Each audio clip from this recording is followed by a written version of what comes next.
এখনো যারা অ্যানিমেশনকে কার্টুন বলে তাদের জন্য এই তিনটে সিনেমা যেগুলো দেখলে তারা বুঝতে পারবে যে অ্যানিমেশন আসলে কি জিনিস। নাম্বার 1 নেজা 2। এই চাইনিজ অ্যানিমেটেড সিনেমাটা 2025-এর সবচেয়ে বড় হিট সিনেমা ছিল ওয়ার্ল্ড বক্স অফিসে।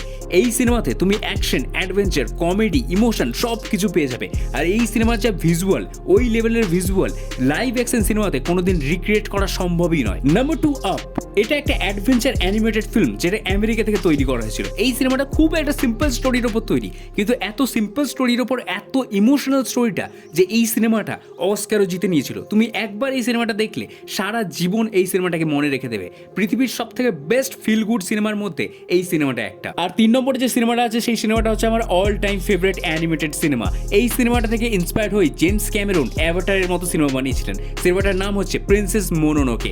এই সিনেমাতে যে লেভেলের ভিজুয়াল আছে, যে লেভেলের ফ্যান্টাসি ওয়ার্ল্ড তোমাকে দেখানো হয়, তুমি একবার এই সিনেমাটা দেখলে তুমি জাস্ট টেলিপোর্ট হয়ে পৌঁছে যাবে আলাদা একটা ওয়ার্ল্ডে, যে ওয়ার্ল্ড থেকে তুমি কোনোদিন ফেরত আসতেই চাইবে না।